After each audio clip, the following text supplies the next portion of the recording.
finally exposed. Do you remember when we watched the God Mafia? That was nothing compared to what's happening right now. So come through. We're gonna have a conversation. I'm sorry, y'all. It's that season where freedom is knocking at the door, and say truth is to come first before you guys are free. It's game over. And I'm telling you, I didn't know why Chamisa kept on saying God is in it. And he says, you guys prepare, this is the time. So come through. We need to have a conversation.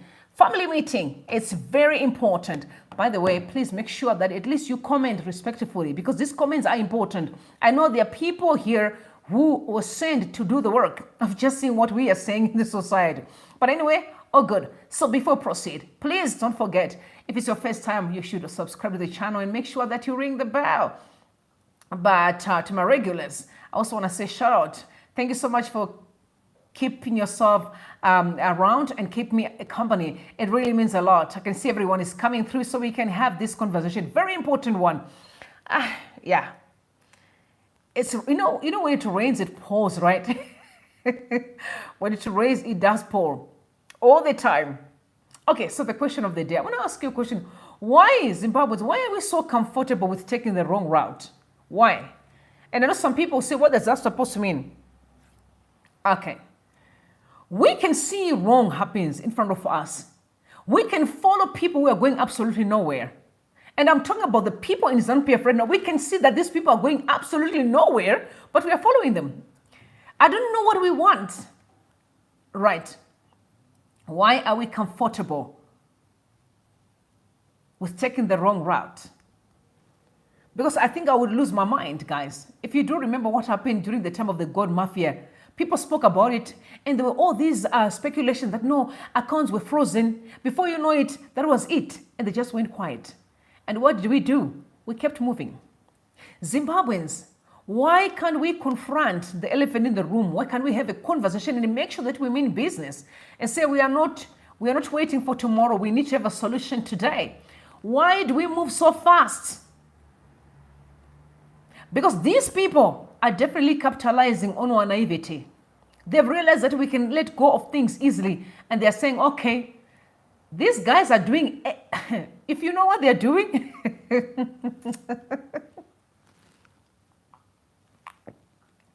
you thought you saw the God Mafia. The God Mafia was nothing. These people are living to just conning everyone. Can I tell you, we are full of criminals in that country who are masquerading as leaders. I'm talking about real criminals.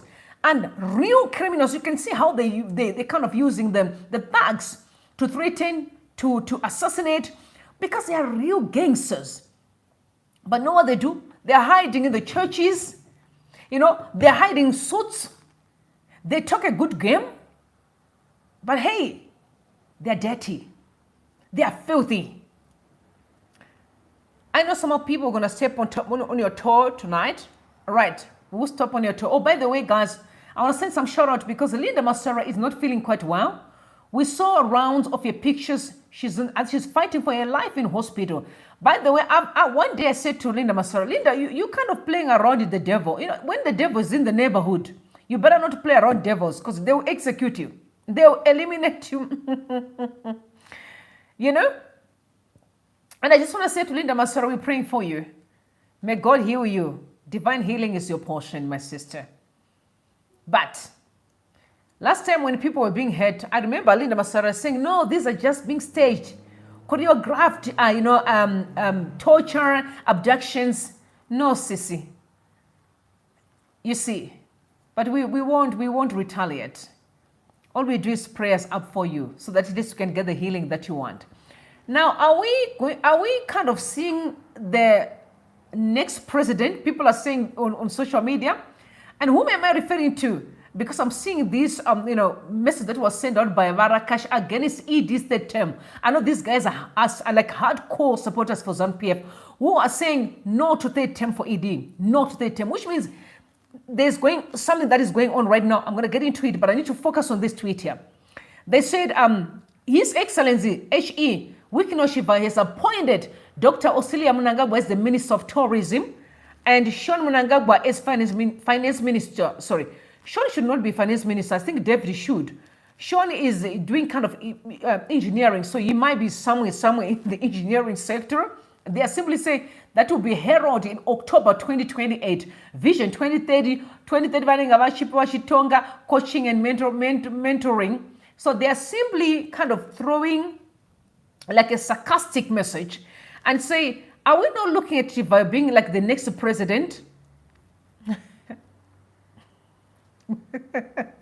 Did you guys see how Shiva moved from 0 to 5,000? This guy came from Norway. We saw him now. He's all over the place. He's next to the president. He's like the president's armor bearer. He's now standing with presidents. And people are asking him, yeah, wait, is he actually the Minister of Foreign Affairs? Because the last time I checked, the Minister of Foreign Affairs actually Shava. Is he? So they're just laughing at him that maybe we will hear in 2028 that he'll be the president of Zimbabwe. Referring to Shiva. I know that will never happen, not in our lifetime. not in our lifetime and beyond. It will never happen. But people are simply just mocking him. But I think before we actually proceed much into these stories that we are looking at today, I want to remind you, do you remember when Jonathan Moyo was having an interview with SABC? That was about 5 years ago, 5 years ago. After the coup, no, 7 years ago, after the coup. And that was time that they were chased out of the country.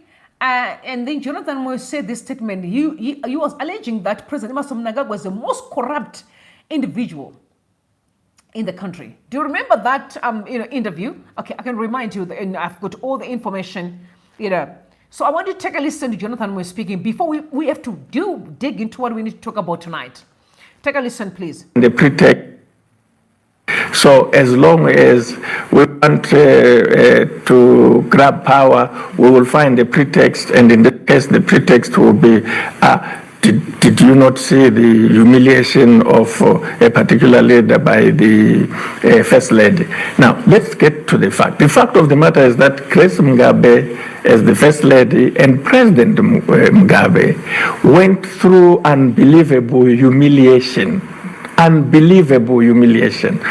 The people who are raising this suffer from some either selective memory or they are part of this coup. Are you corrupt? No. In fact, this is laughable. Seriously laughable. First of all, this is an accusation coming from the most corrupt politicians and public officials in the history of our country. They cannot account for the assets that they have.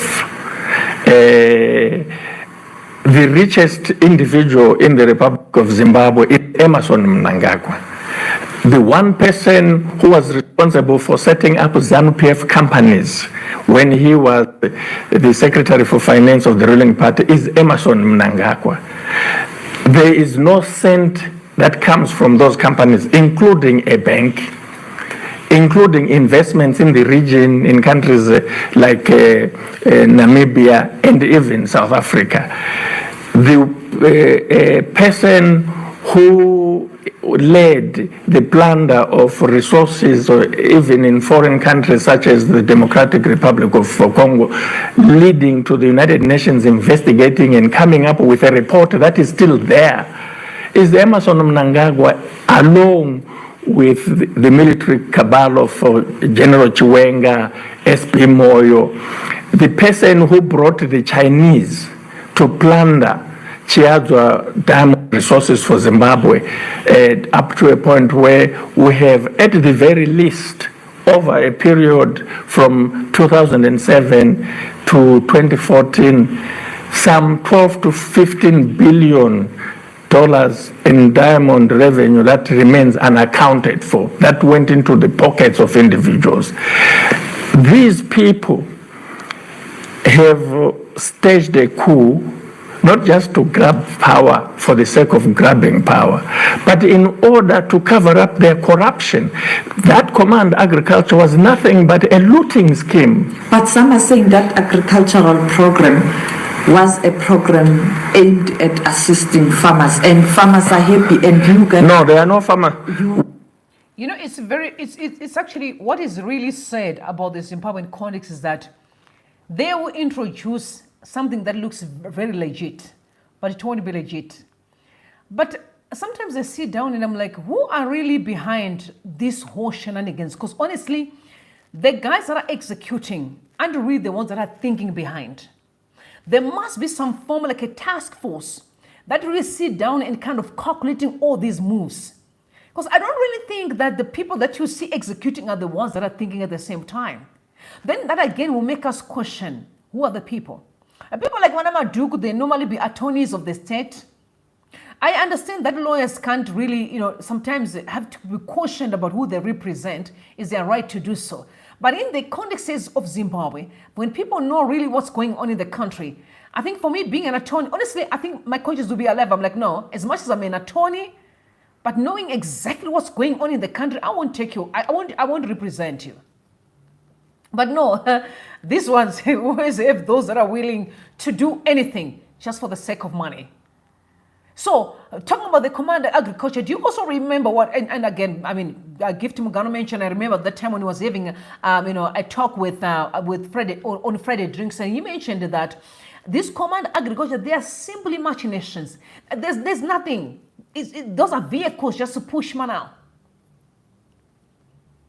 And I also do recall, if I remember, if you guys recall, again, what happened with the Kotiko farmers? Where man was looted, 5 million that was supposed to give to the poor was looted. These people have no mercy. And they pretend they're deceivers. When you see them walking and talk, you think, oh my God, they mean it. And they've mastered the art of playing dirty games. They don't really look that much clean and polished. And you ask yourself, but why? With all the money you're looting, why can't you look clean? We expect you to come with wearing Italian suits. Look all smelling good and oh no. Majority of them look very dirty, but they're thugs. Real thieves and criminals. Honestly, real criminals. Which is quite sad. Which is really quite sad. Because what we are about to hear right now is even more staggering than what you heard. This is Jonathan Moyo speaking, and you heard him say that, accusing President Mnangagwa that he's the most corrupt man in Zimbabwe. And again, being the richest guy in the country as well. I'm not surprised. Honestly, when it comes to riches, I believe it. And this was 7 years ago. Now, remember, we're in 2024. Just tell me what happened between 2017 and 2024. What happened in between? Minerals. We talk about the gold mafia that you saw. You remember the number one man? Again, I told you, Zimbabweans, we can easily forget. Remember, nobody was willing to pursue the gold mafia. And this is why I don't understand the leaders, like, I'm talking about the elders in the church. Respect for Senegal. I was reading an article this past week for Senegal, actually, that in Senegal, the president is actually not the strongest man, or he's not the powerful man in the country. And I also know South Africa, the chief justice is the powerful man in the country. That if things go wrong with the president, the chief justice can come in and cancel everything. But in Zimbabwe, who is the strongest person than the president? Because the last time I checked, I remember people from Mashingo saying that the president is the owner of the land. Do you remember that? It means he's the most powerful person in the country. So he's not accountable to anything. I'm just saying. And my understanding is in other countries, the president can't be. Because he's voted into the place, it can be stronger. There must be some form of people or any other, a task force that is stronger than him, or the chief justice should be stronger than the president or have powers than the president. Now, in Senegal, apparently they have what they call the elders. So these elders are more like the kings or the monarchy. So that president that you saw, that 44-year-old, he had to go to those peer leaders so that they could confer powers on him. After all those inaugurations that you saw, he went and kneel down. And they were giving me a book, which was called like the Book of Remembrance, which belongs to the nation and how that nation should run. Those very same people, according to that article, they did question that he was young. But again, people said, no, but we want him. And they were left without no choice except to endorse him. These were the leaders. And I'm asking Zimbabwean context, who are the people who can step in when things go wrong? Like where we are right now, guys, where are the people who can stand as the elders or the leaders who can sit down and say, yeah, this country is going haywire. We must talk. Who are those people? We have nothing. None at all. None. I pray that in the next Zimbabwe that we are heading towards, we should We should have someone stronger than the president. Because what we are seeing here, because the president is always being implicated in almost everything that goes wrong in the country. As far as corruption is concerned, the president is always going to be robbed in it. And imagine if we have those leaders that may actually have powers and say, we sit down and begin to question stuff and have changes some of the policies so that at least we are able to curb this issue of corruption. It's really sad. All right, so we have seen what's going on with Mr. Shivayo, who has all of a sudden now, gallivanting all over the place. As a matter of fact, he seems to be very loud in terms of his visibility. And I'm referring to Mr. Shivayo. Wicknell is very loud. Oh, he's all over the place. I saw him yesterday in Bulawayo as ZANU-PF. Do you know what happened? People were like cheering him like that is the president. Like it's a new Zimbabwe because of cars. Our cars that he's giving out, the Mercedes-Benz issues, that was the goal. Attract attention since they knew that everything was cold. But let me just tell you, it will not work. Whatever the plans, it will not work. So they did all their best trying to assassinate the presidency of Nelson Chamisa, so that at least maybe they can be seen. So now, because of cause, wherever they go, people are like, hey, Mbinga. No, that is not enough. Being called Mbinga is not equal to leadership, and being loved as a politician, those two are not the same. Being at the forefront of assisting politicians to do their dirty work, that does not necessarily make you a politician. It doesn't. You can just do the dirty work like others. There are so many people who came before you that were actually used like bubble gums. And today we don't remember their names. You're also going to follow the same route. Now for Tagwirei, she said, a good day, Miss Sanitma, she's asking Imangwana, where is the Minister of Foreign Affairs in this arrangement in line with official protocol? What justification is there for involving non-state actors in a state visit of this nature? Does it not take away from the state of dignitaries to go about a state visit in this way? If there's any explanation, kindly share it with us. In the interest of transparency, we need new leaders. Why is Shivayo being seen all over the place gallivanting like the Minister of Foreign Affairs? Where is Mr. Shava? That was a question that Tagwirei was asking. Rightfully so, because, it's my first time to see. I know there's quite a number of people who can be armor bearers, who kind of, assisting some of them, bodyguards for the president. Then they're not that visible. They know their place. But from that day that he landed by the church, the Zion church is they were giving all the money. You remember when he was struggling to get out of a plane, of the private jet? That very same time, now we can see this guy becomes very popular. I'm referring to Wicknell, and he's talking to people like nothing nowadays. He actually saw some of the things that he said today. Unbelievable. The guy is ruthless. He's arrogant. He is just respectful. He doesn't care anymore. He talks to people's wives like nothing. He was talking to Sandra Ndebele like she's a nothing. Talking to someone's wife and saying, no, she's working for the car that we gave her. That's someone's wife, yo. Someone's wife. I say someone's wife. The last time I checked, you talk to someone's wife anyhow, the husband is going to come for you. But no, Shivayo all of a sudden become a god. The people can question.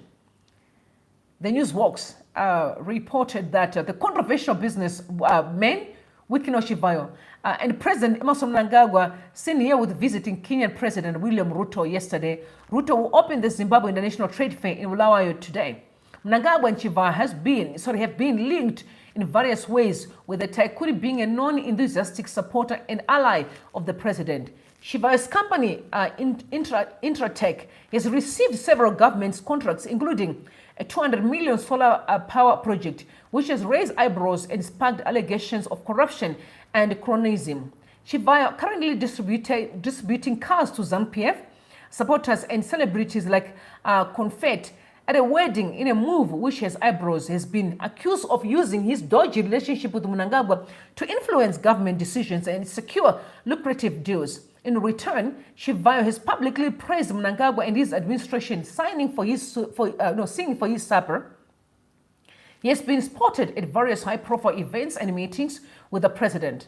The close ties between two have led to public criticism and concerns about corruption and cronyism in government and business circle. You have seen him, how he is all of a sudden, receiving such a very, very special treatment in ZANU-PF. But this is what I actually heard, that what we don't really know is that the battle between ZANU-PF and Chamisa is not even as stronger as the battle within ZANU-PF itself, the factions right now. Fighting for this third term, for the ending of President Mnangagwa's term. So people are fighting to know what's next. So there are two factions right now as we speak. And let me just make it clear that even the President Emerson Mnangagwa's faction too is heavily infiltrated.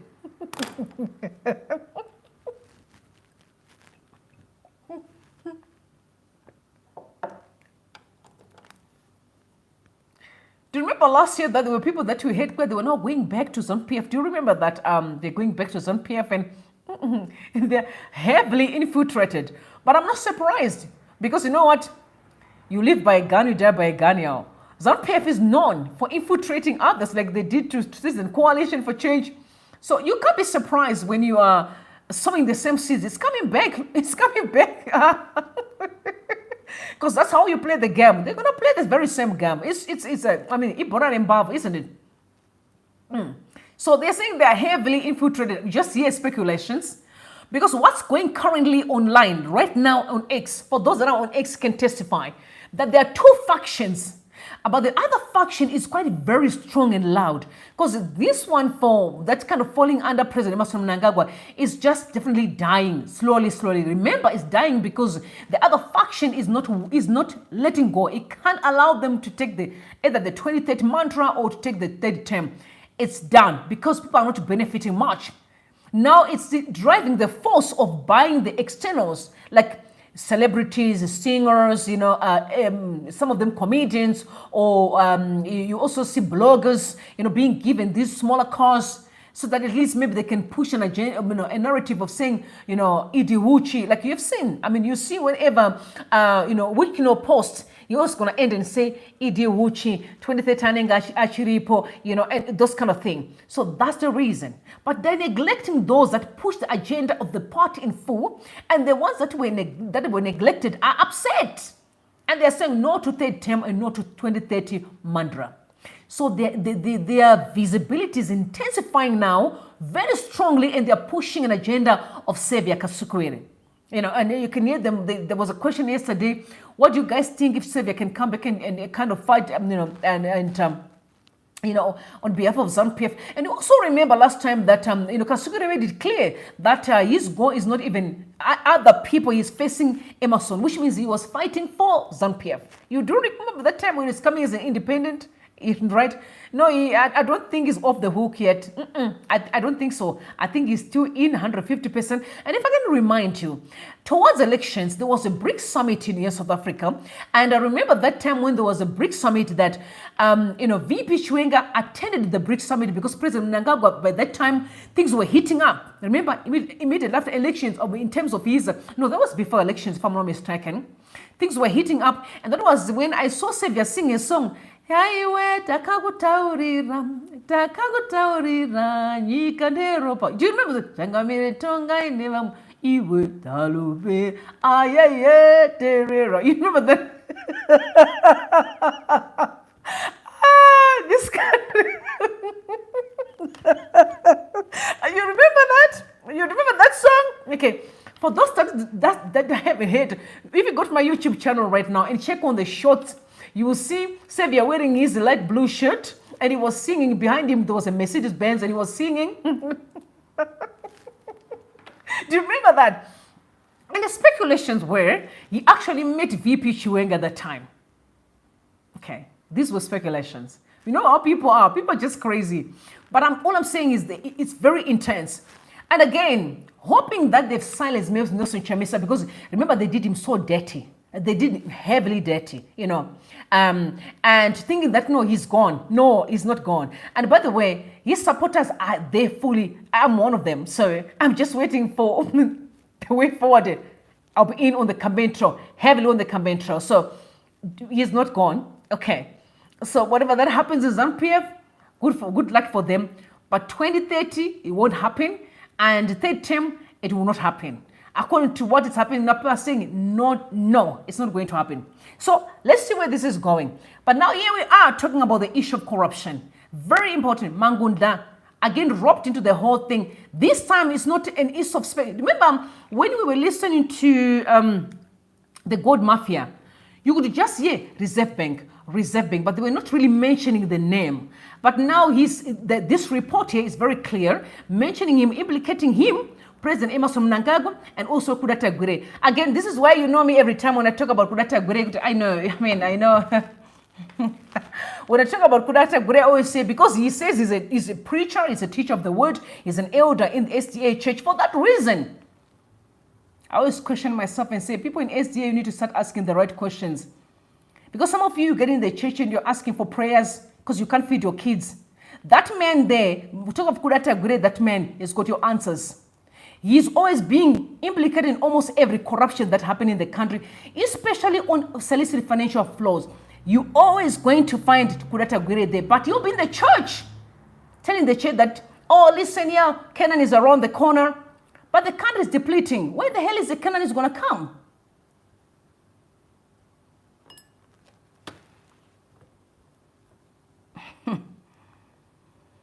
All right, so you're about to hear a bombshell. But I'll come with definitely the report I'm going to come with very soon. You're going to be able to watch how they kind of pushing monies, what's going on in the Reserve Bank with the gold issue. And Scott Salpanya also, again, demanding more money from the Reserve Bank. You will see how all their shenanigans are happening. Kuda Tagwirei, how he's always, when they introduce monies and like they did with the ZIG, this is why people don't trust the ZIG. But by the way, he said we have a bit of trust in him. Let's give him a chance. But at the end of the day, it's not about giving a person a chance, about doing the right thing. So we're going to take a listen now to see what's going on with these three men. Take a listen.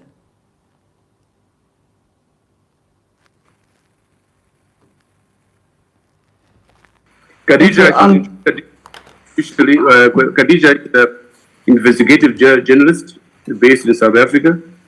He's done fantastic work over the years on corruption issues in the region, not just Zimbabwe, but in the region, including South Africa itself.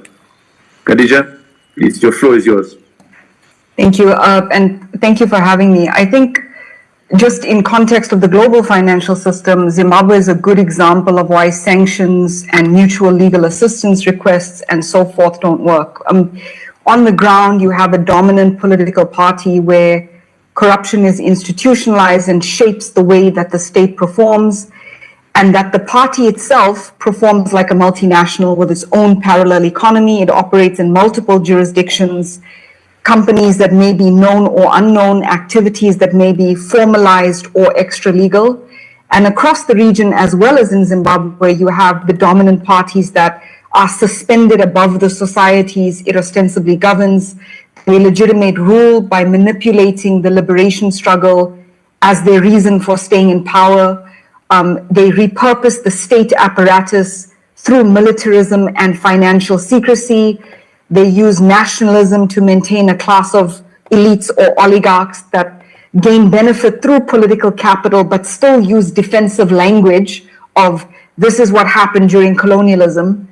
And they settle differences within the party rather than within the state, within a state of democracy. So the fiscal social contract is then suspended between citizens and the state.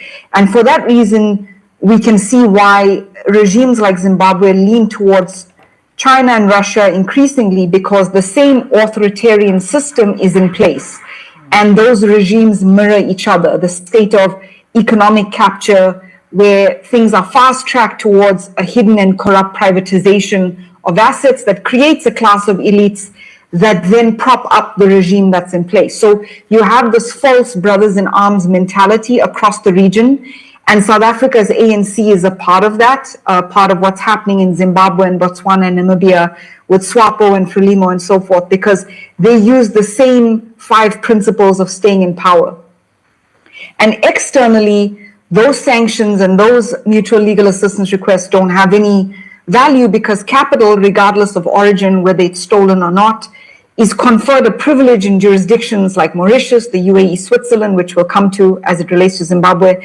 And it basically means that capital can lose the Zimbabwe jacket and put on the jacket of Switzerland or the UAE as it needs. So while a human being will be caught and put into a detention center as soon as they cross a border, capital can move as it wants because of the privilege that the world has given it.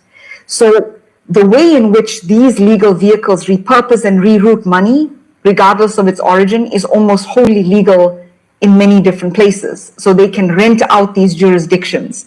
It's normative, and many jurisdictions have commercialized their sovereignty to invite this kind of capital in. They create virtual vehicles. Your money can move within 24 hours. You can create a new company within 48 hours without ever stepping foot in another place.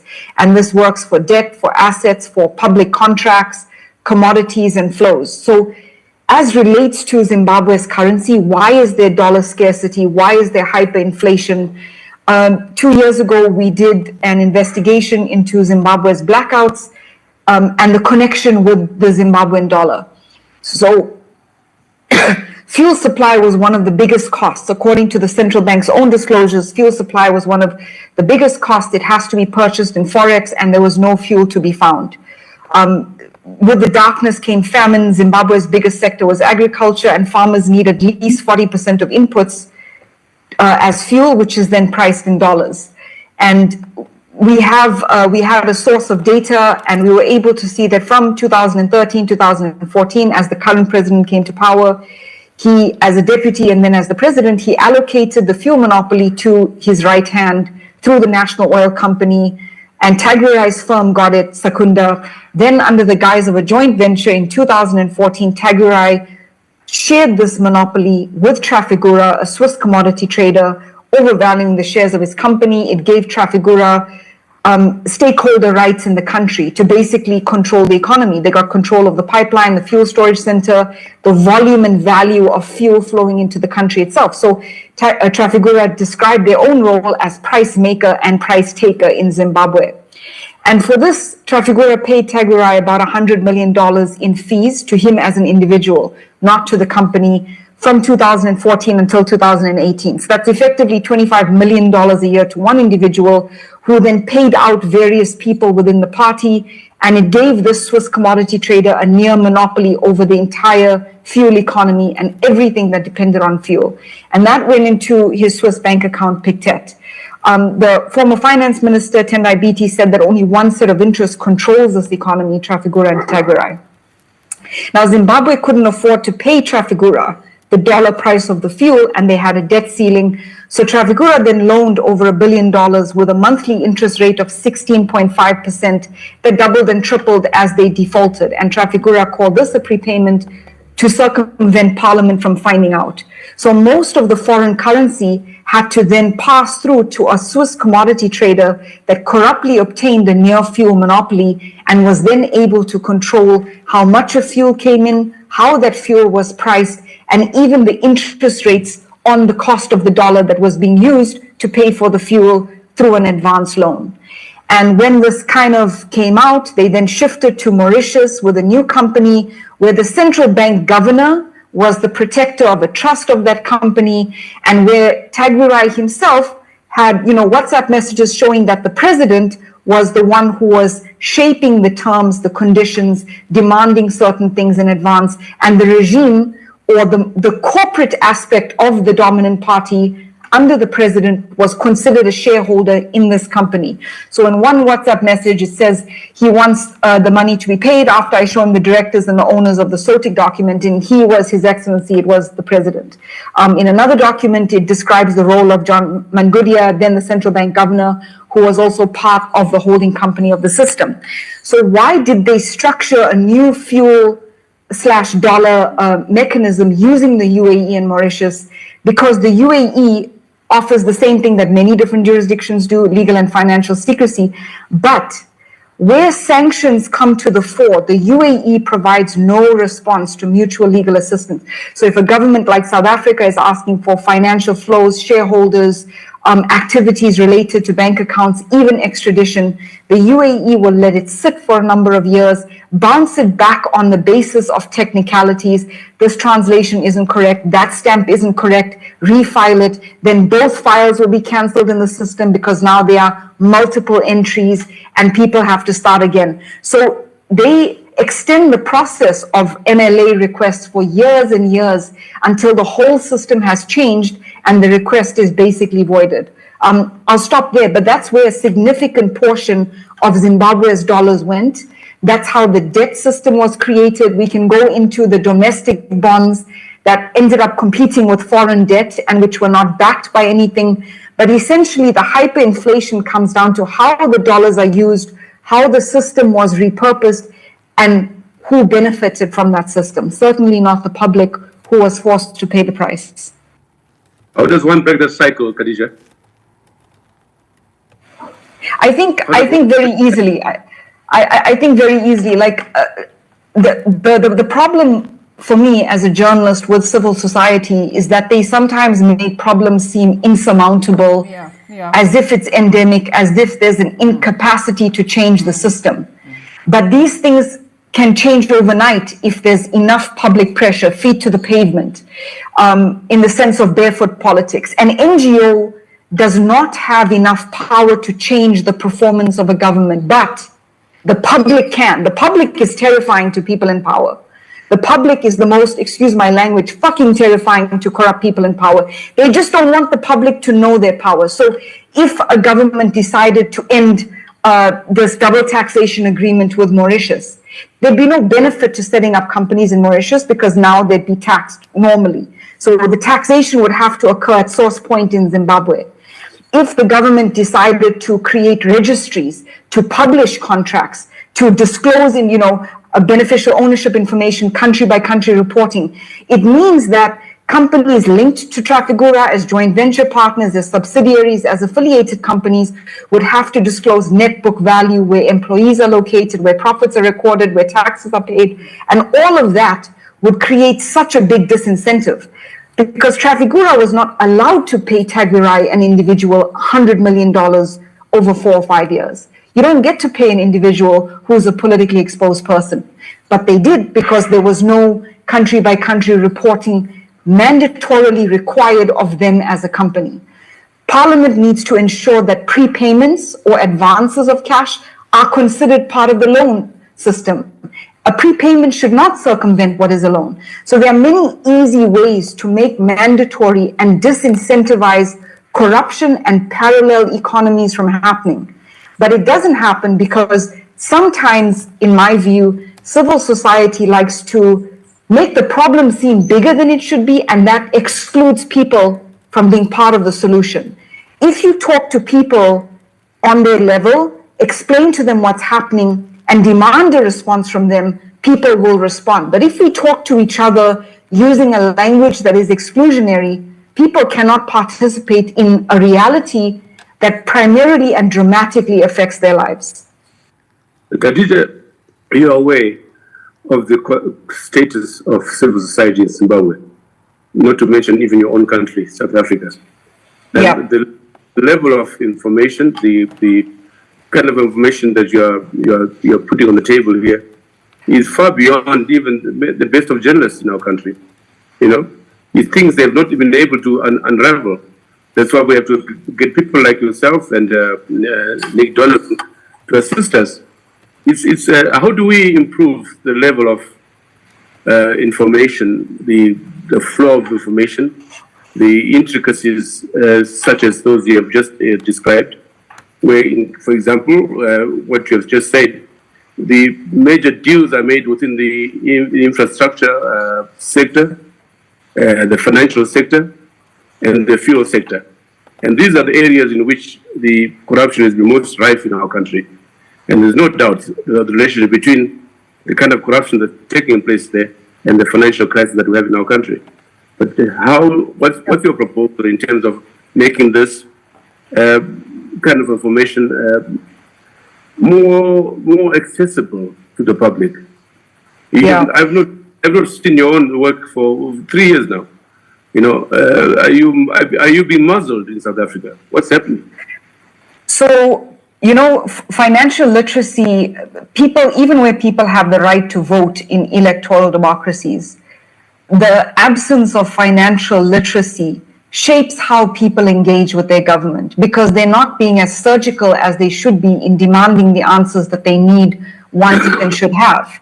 So, in my view, there needs to be financial literacy. And this is not a sexy thing, but this needs to happen, because when people understand what to demand of their parliamentarians, and they take to the streets demanding changes in policy and in law, journalists can focus on scoops, but that doesn't change. That's a reactive thing. We focus on something after it has happened. What we need to do is prevent these things from happening in the first place by forcing legislation and policy that disincentivizes certain behavior.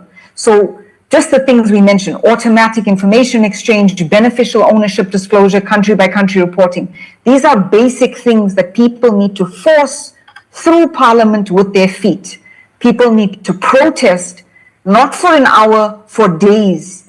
And they need to protest in a brave way. They need to be willing, as they are in Zimbabwe, to go to prison for it. You need to put your life on the line for something to change. Journalists and NGOs cannot do that, but people can. People are a powerful and terrifying force to those in power. That's why those in power try to desensitize, try to, create distractions. They participate in things like EITI, no offense to EITI, but that only looks at what government stole, not what companies should have paid. And what's happening is that kickbacks are being structured as service payments in shell companies. So even before the theft can occur, the kickback has been paid. So we need to make the public educated and surgical, and then ensure that they can protest. First and foremost is, you have clearly demonstrated that Yeah.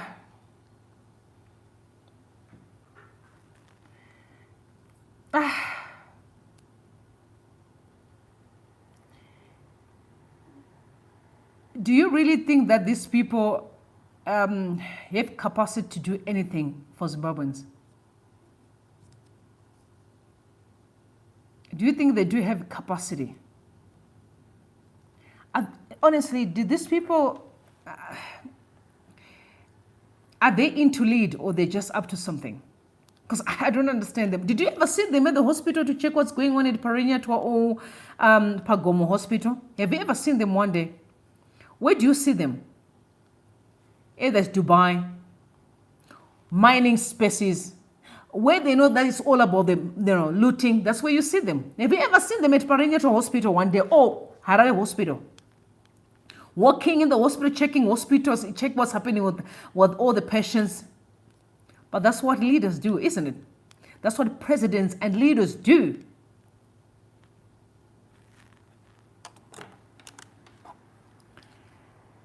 I think it's about time people in Zimbabwe start demonstrating. Honestly, I'll tell you why. This is not about politics. I don't care about politicians. I think people need to start demanding that this administration stop abusing our people, because they really do abuse people. That's what they are doing. And this muzzling and this gangsterism, it's satanic and barbaric. Wrong. They need to be stopped by all means. If there was Zimbabwe to pay them out, maybe people need to do it. Because we are going absolutely nowhere. This has been going on for decades. We are going nowhere. And remember, each and every year, they are growing their base by recruiting other young people into all these shenanigans.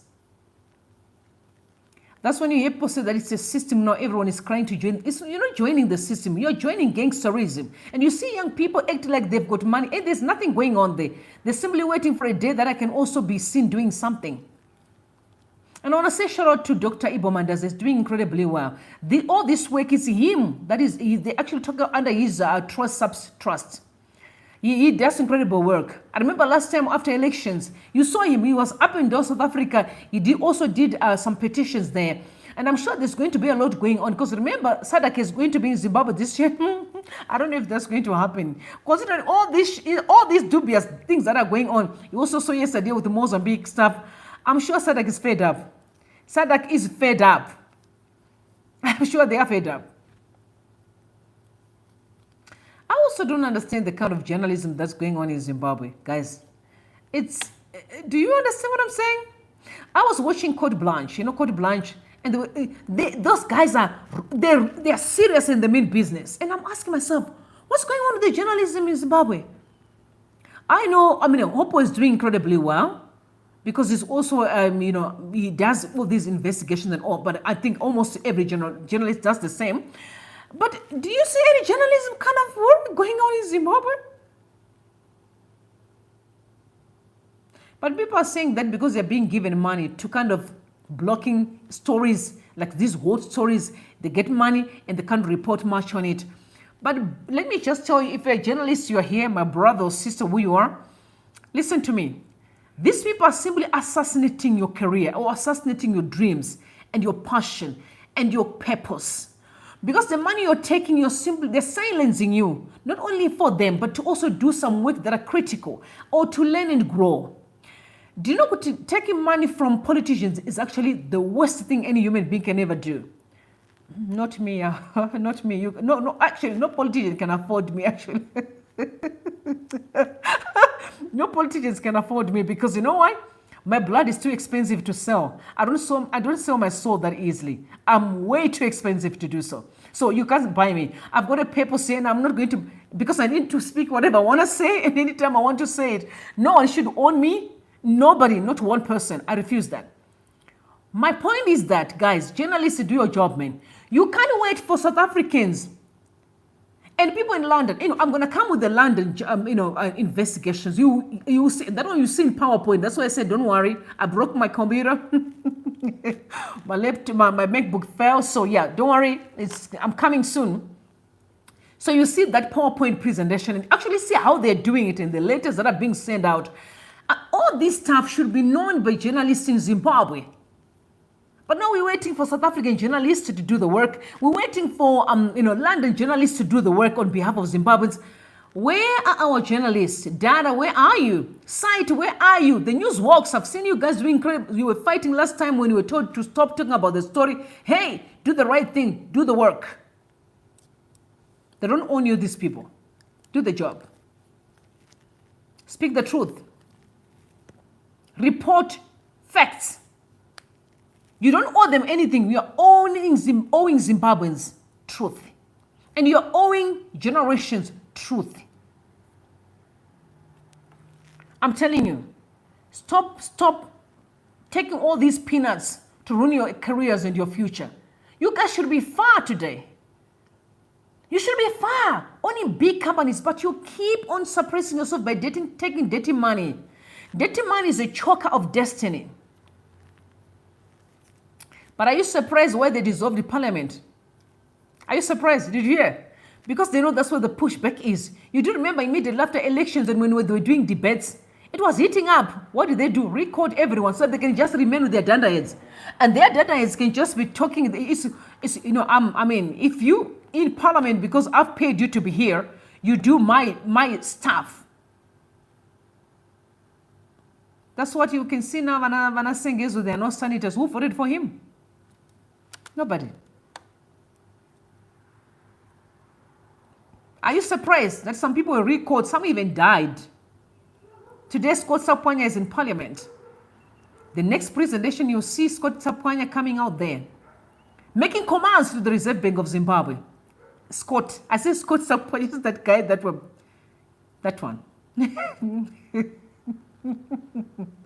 Yeah. They need to be stopped. They have to be stopped. They have to be stopped. By all means.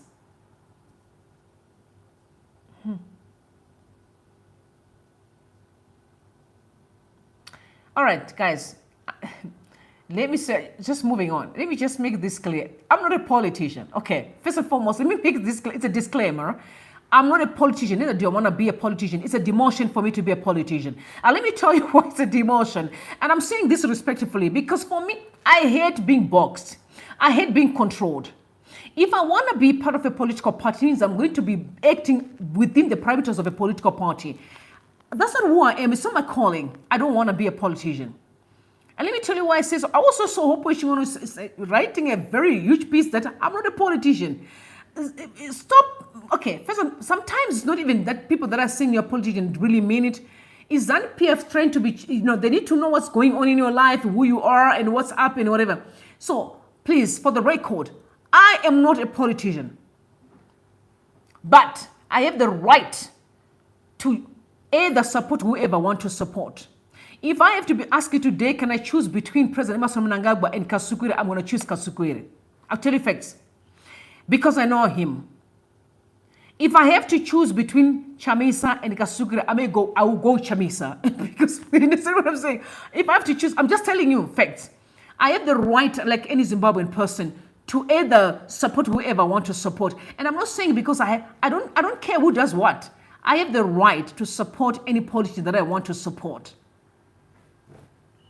I think every Zimbabwean has the right to do so.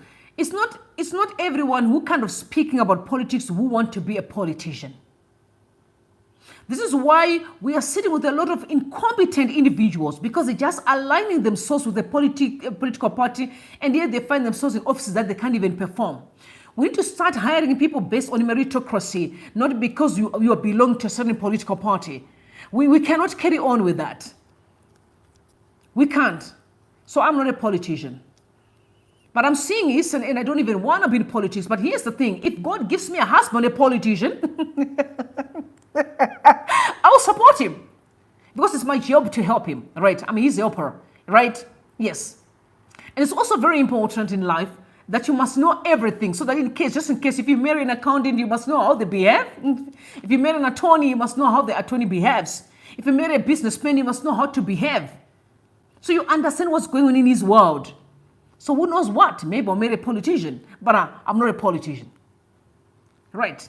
Then I understand how the politics works. But I'm not, and I don't even want to be a politician. But I can support if God gives me a husband, a politician. But I'm not. So please, for the record, I'm not.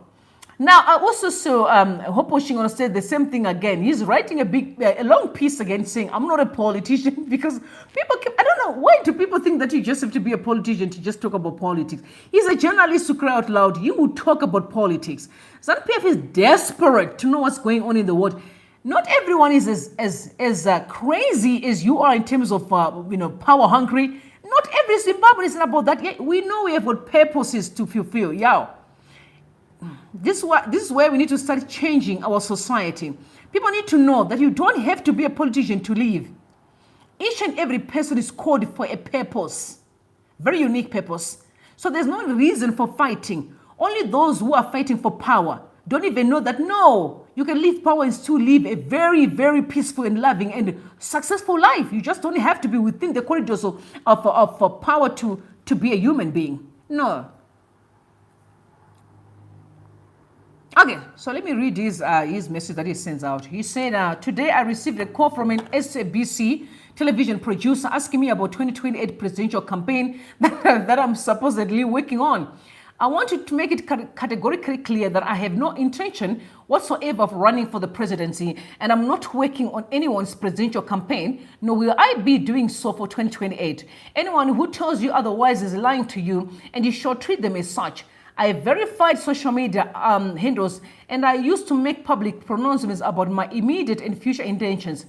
Don't believe what you hear about any plans if it is not on my social media handles, all of which are verified. I'm a journalist, documentary filmmaker, and anti-corruption activist. That is my turf, and I'm a professional terrain. I have no intention of being a politician or working for one. I've said this countless times, and I know that I have many folks who don't sleep day and night trying to destroy my professional reputation and are desperate for me to declare, and I'm joining politics so that they have a better chance to tame me. there won't be such luck for them anyone soon because I would run for public office. Sorry. There won't be such luck for them anytime soon because I will never run for public office. My apologies. We must understand that we can all do our bit for a better Zimbabwe in our respective professions without going into politics. This is a choice I made a long time ago and it has not changed. Please be guided accordingly. I don't do frontline politics. I do journalism, filmmaking, anti-corruption work, and of course, goat farming. So that is Miss Sambuzia Dura that was saying that. Okay, yeah. So he's clear. He's not a politician.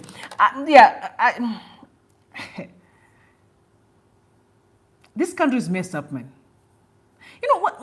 Like, there's so much to life, man, than politics. There's so much to life than just being politics. There's more, so much. And we are in this mess because people that are in politics are not supposed to be in politics. That's why. They were never called to be in those spaces. That's why nothing is working. They're simply there by force, but they were never called. There's a difference. Are you called to be a leader? Yes or no? Because if you were called, we don't need thugs. We don't need people who can abduct, torture, and kill.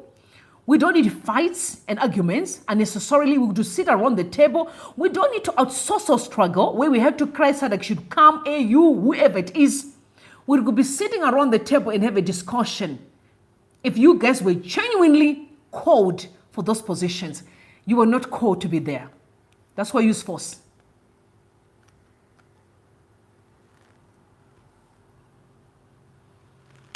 If you were called, the grace of God could have been accompanying you. But unfortunately, it's not there. That's why we are in chaos today. Unfortunately, it's the truth.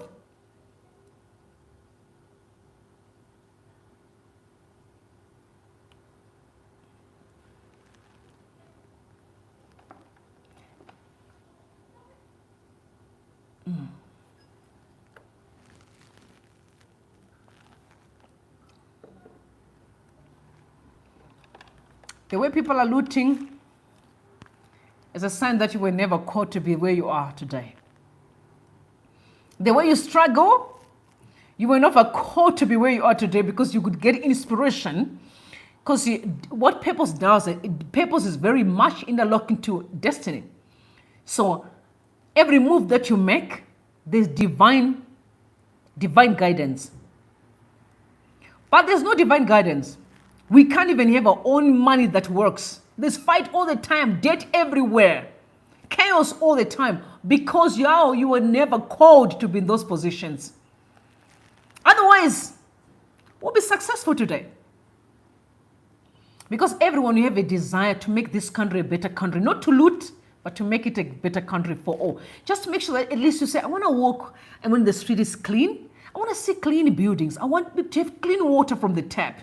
I really don't want to drive my car when roads are fixed. You actually have the desire. But no, someone will be given money to fix electricity, no explanation whatsoever, never deliver for years, and that person is being seen standing with presidents. Do you know that 80 million allegedly was invested for the past election? $82 million. What happened on the 23rd and the 24th that you saw, allegations are 82 million was invested. 82 million US dollars are trillions of rands. Huh?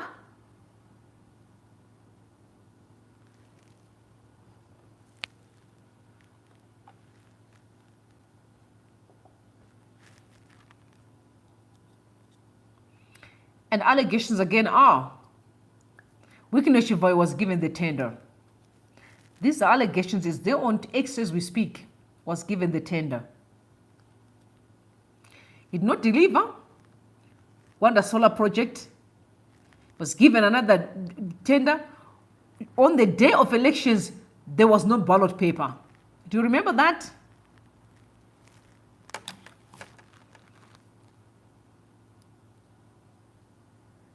And today, men are busy. Oh, sir, being a rich man, yeah. It's a mind game. The Zimbabwean battle is a spiritual war. You ask yourself questions, why can't people see? No, they can't see because they're being deceived. That's how deception works. It's a spiritual war. A war between evil and good. No worries.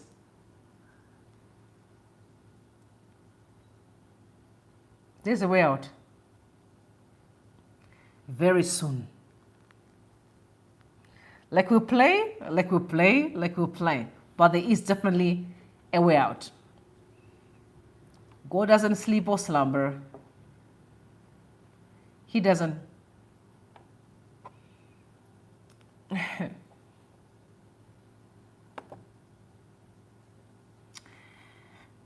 All right, so Mr. Ruto, enjoy Zimbabwe. Enjoy Zimbabwe here. Enjoy Zimbabwe. Oh, yeah. Yeah, this country is quite interesting. So there's a question that was asked that I just wanted to hear your opinion as well. This question was asked again by the return of... Okay, people don't know why I talk about Xavier Kasukure a lot and the ZANU-PF battle right now. Because this battle is kind of showing us the direction of where the country is going. And people...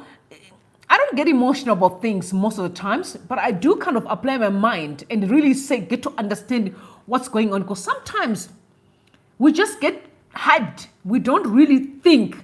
That's why we were caught in the midst of nonsense in 2017. Because we just got hyped, but we didn't really sit down and said, hey, what is this? What are we doing? Where to?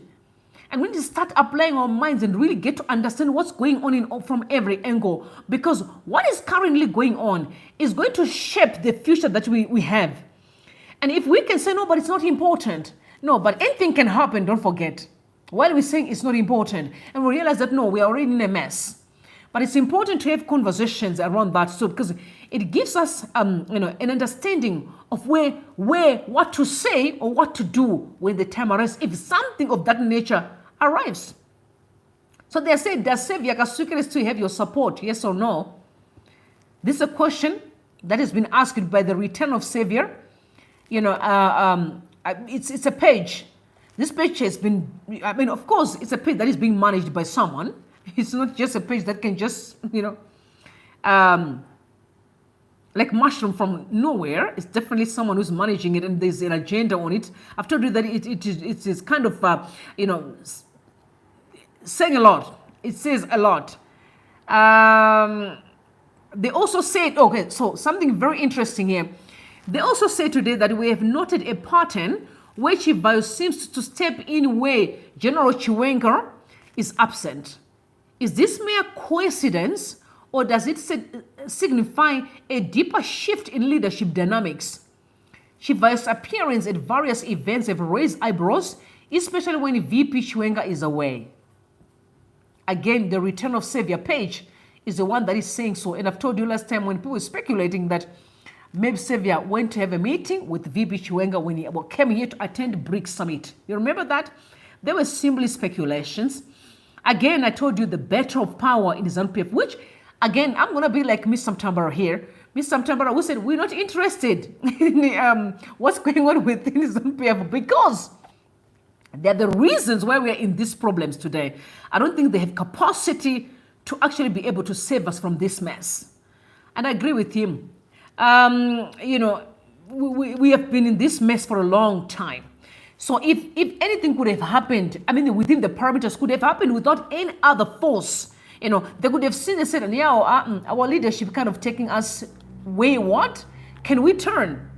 But if we have to fight our way in order for us to get the freedom, then to me it's like, yo, don't have capacity. Because you don't have to wait for someone to tell you that things are really getting bad. You should be able to always, assess your life. Where am I now? What did I do for the past month? Is it the right family that I want to have? For me as a single person, like, girl, what did you do? Now we're almost like, it's more than, we are off by the quarter of the year. What did you achieve? Where to from here? Do you have any plans for your future? Those are the questions I need to ask myself. So I believe that be it a political party that really is there to lead, should be in a position to say, what did we do for the past quarter? Was that right? What are the people saying? Not to now look, spending 24/7 just fighting for power, what to do, who can we can muzzle. No, that's not leadership. So if they have to wait for people to complain, they should know that there's no medication in hospital as we speak. They should know that our hospital are messed up. We don't have cancer machine. But you can't wait for people to complain and expose you and embarrass you on social media. When hospitals are messed up, then you start taking a step. When there's a shimushina, that's not leadership. It means your heart is not even there. You don't care. Your heart is somewhere. That's why it's important to go where your heart is. And then you have to allow those that are really, that have their heart to serve and do things right, take those positions and fix our country.